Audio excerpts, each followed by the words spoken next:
এই মুহূর্তের বড় খবরটি দিয়ে শুরু করা যাক। কেন্দ্র সরকার পেট্রোল আর ডিজেলের উপর থেকে ট্যাক্স কমিয়ে দিয়েছে। আগে যেখানে পেট্রোল লিটার প্রতি প্রায় 13 টাকা এক্সাইজ ডিউটি ছিল, সেটি নামিয়ে আনা হয়েছে মাত্র 3 টাকায়। আর ডিজেলের ক্ষেত্রে তো একেবারেই শূন্য করে দেওয়া হয়েছে। শুনতে গেলে মনে হবে বাহ, দারুণ খবর তো, নিশ্চয়ই এবার পেট্রোল ডিজেলের দাম দ্রুত কমতে চলেছে। কিন্তু আসল গল্পটি একটু আলাদা, আর সেটাই আজ আমরা সহজভাবে এখানে আলোচনা করব।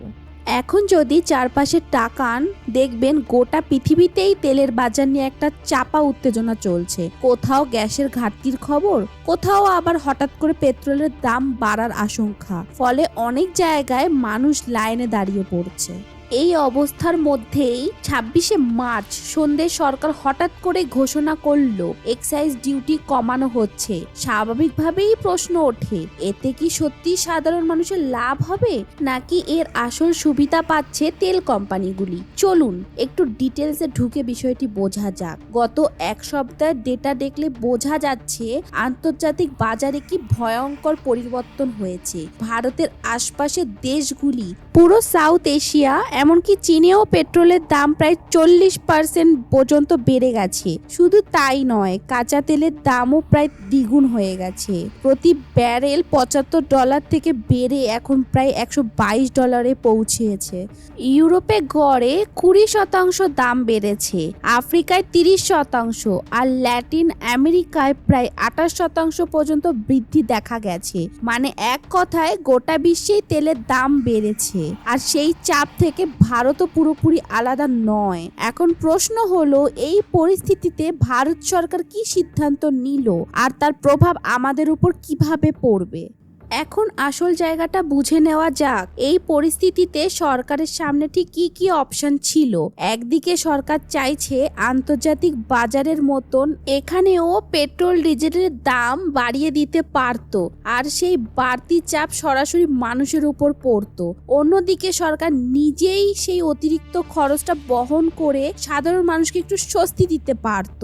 সরকার দ্বিতীয় পথটাই বেছে নিয়েছে। মানে কাঁচা তেলের দাম যেহেতু $75 থেকে বেড়ে $122 পৌঁছে গিয়েছে, এই যে বাড়তি খরচ, এটা কে দেবে? সরকার বলছে আমরাই দেব। আর সেই কারণেই তারা তাদের নিজেদের ট্যাক্স কমিয়ে দিয়েছে। এর মানে কি দাঁড়ালো?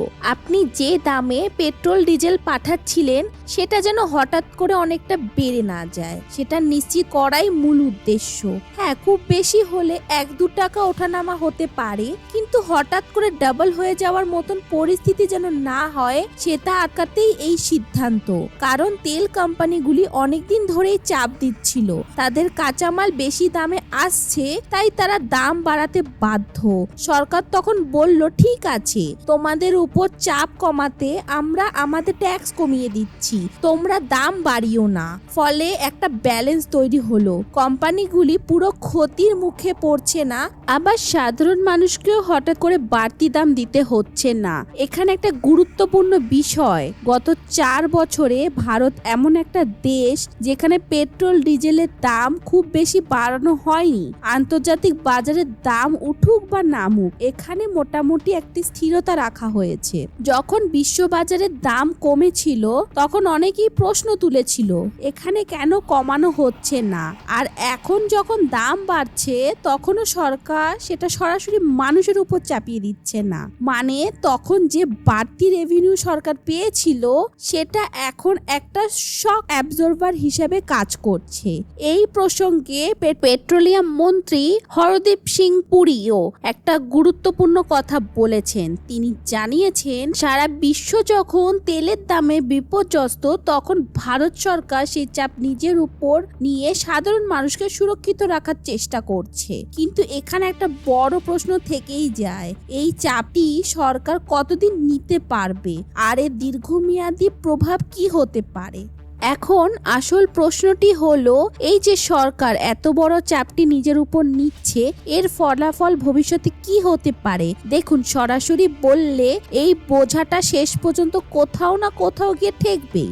আজ সরকার যদি নিজের খরচে মানুষকে স্বস্তি দেয়, ভবিষ্যতে অন্য কোনোভাবে সেই টাকা ফেরত তুলতে হতে পারে। এটাই বাস্তবতা। আসলে যখন আন্তর্জাতিক বাজারে তেলের দাম কম ছিল, তখন সরকার সেই সুযোগে কিছুটা বেশি রেভিনিউ রেভিনিউ তুলেছিল, আর এখন যখন দাম হঠাৎ করে বেড়ে গেছে সেই আগে সঞ্চিত টাকার একটি সুরক্ষার মতন কাজ করছে। মানে তখন পুরো সুবিধাটা জনগণকে দেওয়া হয়নি, আর এখন সেই জমে থাকা অংশটাই ব্যবহার করে দামটা স্থির রাখা হচ্ছে। কিন্তু যদি বাজারের বাস্তব দামের সঙ্গে হিসেব করা হয় তখন আজকের দিনে পেট্রোলের দাম প্রতি লিটার 150 টাকার কাছাকাছি হওয়ার কথা। সরকার সেই অতিরিক্ত অংশটি নিজে বহন করছে বলেই আপনি এখন অনেক কম দামে সেটি পাচ্ছেন। এই পুরো পরিস্থিতির মধ্যে আরেকটি বড় ঘটনা সামনে এসছে, নায়ারা এনার্জি, যেটা রাশিয়া থেকে কাঁচা তেল কিনে রিফাইন করে। তারা ঘোষণা করেছিল যে মেইনটেনেন্সের জন্য 30 দিনের জন্য তাদের কাজ বন্ধ রাখতে হবে। স্বাভাবিকভাবে এই খবর ছড়াতেই অনেক জায়গায় আতঙ্ক তৈরি হয়। মানুষ ভেবেছিল এবার হয়তো সাপ্লাই কমে যাবে, কিন্তু সরকার সঙ্গে সঙ্গে হস্তক্ষেপ করে এবং জানিয়ে দেয় এই মুহূর্তে কোনোভাবে প্রোডাকশন বন্ধ করা যাবে না। পরিস্থিতি স্বাভাবিক হলে তখন মেইনটেনেন্স করা যাবে, কিন্তু এখন নয়। মানে পরিষ্কার সরকার কোনোভাবেই সাপ্লাই চেনে ব্যাঘাত ঘটতে দিতে চাইছে না। এর পাশাপাশি পেট্রোলিয়াম মন্ত্রক একটি বিস্তারিত নোট জারি করে জনগণকে আশ্বস্ত করেছে দেশে পেট্রোল, ডিজেল বা এলপিজি কোনো কিছুরই কোনো ঘাটতি নেই। বরং তারা বলছে যতটা সাপ্লাই আগে ছিল এখনো ঠিক ততটা রয়েছে। এমনকি ভারতের কাছে প্রায় 65 দিনে স্ট্র্যাটেজিক রিজার্ভও মজুদ আছে। মানে যদি বাইরে থেকে এক ফোঁটা তেলও না আসে তাহলেও 65 দিন পর্যন্ত দেশের সাপ্লাই চালিয়ে নেওয়া সম্ভব। আর শুধু রিভার্স নয়, নিয়মিত নতুন নতুন জাহাজেও তেল আসছে। অনেকে ভাবেন ভারত শুধু একটি নির্দিষ্ট রুট যেমন হরমুজ স্ট্রেটের উপর নির্ভরশীল, কিন্তু বাস্তবতা এখন আলাদা। আগে যেখানে 22টি দেশ থেকে তেল আমদানি করা হতো এখন সেটা বেড়ে 42টি দেশে পৌঁছে গেছে, যার মধ্যে কানাডা, আফ্রিকার একাধিক দেশ সবই রয়েছে। মানে সাপ্লাইয়ের একাধিক বিকল্প পথ তৈরি করা হয়েছে। তাহলে এত আতঙ্ক কেন? এই প্রশ্নটি এখন সবচেয়ে গুরুত্বপূর্ণ। এখন আসি সব থেকে গুরুত্বপূর্ণ অংশে। এই যে এত আতঙ্ক ছড়াচ্ছে, লাইন পড়ে যাচ্ছে পেট্রোল পাম্পে, আসলে কি পরিস্থিতি এতটা খারাপ? সত্যিটা একটু আলাদা। অনেক জায়গায় গুজব ছড়ানো হচ্ছে যে তেলের সাপ্লাই বন্ধ হয়ে যাবে, হরমুজ স্ট্রিটে পুরো বন্ধ হয়ে যেতে পারে। কিন্তু সরকার স্পষ্টভাবে জানিয়েছে এমনটা হলে ভারতের উপর সরাসরি প্রভাব খুবই কমই পড়বে।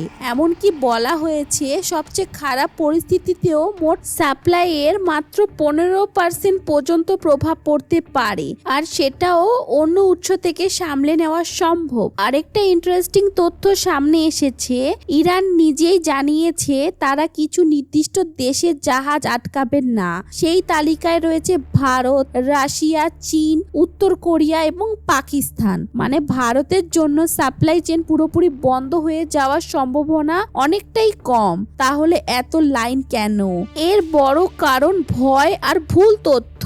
অনেকে গুজব ছড়াচ্ছে যাতে মানুষ আতঙ্কে বেশি বেশি কিনে ফেলে, এতে সাধারণ মানুষেরই সমস্যা বাড়ে। আর যারা এই গুজব ছড়ায় তারা সেটা নিজেদের সুবিধার জন্য ব্যবহার করে। সরকার তাই স্পষ্টভাবে বলেছেন অফিসিয়াল তথ্যের উপর ভরসা রাখুন, গুজবে কান দেবেন না আর ধৈর্য ধরে থাকুন। পেট্রোলিয়াম সেক্রেটারি সুজাতা শর্মা প্রতিদিন প্রেস কনফারেন্স করে আপডেট দিচ্ছেন যাতে কোনো বিভ্রান্তি না থাকে। সব মিলিয়ে ছবিটা কি দাঁড়াচ্ছে? দেশে এখনো তেলের কোনো ঘাটতি নেই, পর্যাপ্ত রিজার্ভ রয়েছে, একাধিক দেশ থেকে নিয়মিত সাপ্লাই আসছে এবং সরকার দাম স্থির রাখার চেষ্টা করছে। মানে অন্য দেশের মতন চরম সংকটে ভারত এখনো পড়েনি। এটাই সব থেকে বড় স্বস্তির খবর। তাই অযথা আতঙ্ক না ছড়িয়ে তথ্যভিত্তিকভাবে বিষয়টি বোঝা জরুরি। আপনার কি মতামত? এই সিদ্ধান্তগুলি কি ঠিক হয়েছে? কমেন্টে অবশ্যই জানাবেন এবং রয়েস ফেয়ার চ্যানেলটি ভালো লেগে থাকলে অবশ্যই like, comment, share and subscribe করে দেবেন। জয় হিন্দ।